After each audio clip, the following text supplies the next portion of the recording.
Tekno pada baik saya sen pada yang semua IP share YouTube channel jangan kecing tip teknologi. Berkali ni kesini aku abang hikai IP.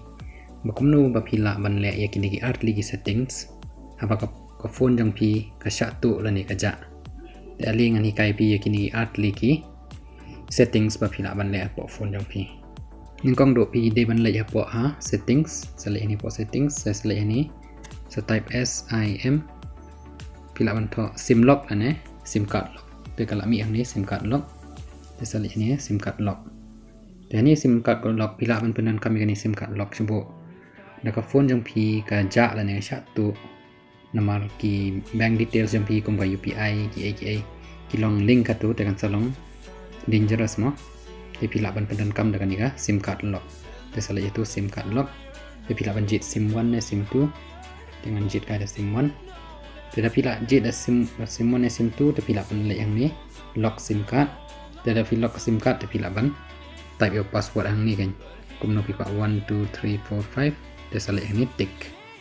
Dia pila lek tu kamu ba dah kerja ke phone jang pi dah ki beri kimut ban use ya ka SIM card jang pi rukin nama kim tip ya ka password jang ka SIM lock jang pi dikinam nak ban pedan kam kelumar ya ka SIM card jang pi. Ya ni ka trick ba arpat pidai ban like apa Google Play Store. Dah pin alai apa Google Play Store ai bakan load spang.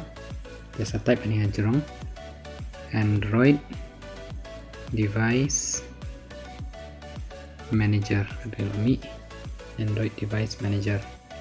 Jadi bila type untuk kan sabik ni Google find my device.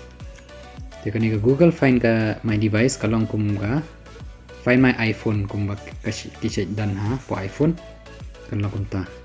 Dia fila po ni saya download ya kan ni Google find my device. Dia sa open ya ka. Dia fila dia open ya ka. Piap continue dah ka. Email jang pi. Dengar continue. Dia sa type ke password ni. Jadi bila dia type ke password dia sa sign in.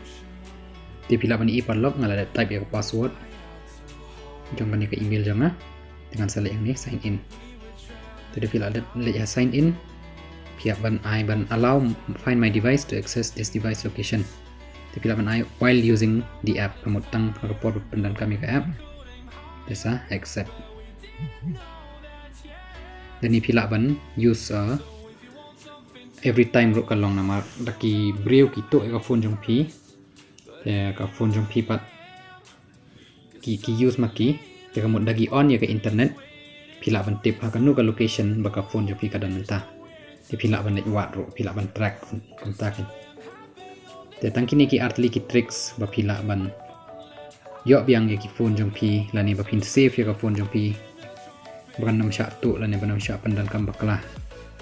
Kum ketu ka benengkong ka sim lock mut ki beriu ke nam lak ban pendan kam baklah lani ban tu ya ke pisan ka bank account jong pi nomor pila ban link yo tu number bat bank account jong pi teki bro pinam nak bantu berkani ke ba arpat cubo tapi kwa ban tip ha ke location jong ke phone jong pi kadan mentamut man ka por baki bro daki on ya kan net jong ba ka phone jong pi mut pin tip ha ke location bakani ka phone jong pi kadan te pila ban track ka te tang ta por lock ko boleh sibon pila page ni video jong ha mengai scam kini ki artli ki settings ki nyarap ya pi mapin nak ban dan kampai ya ka phone jong pi bat banam satu ka phone jong pi te ko blai shibon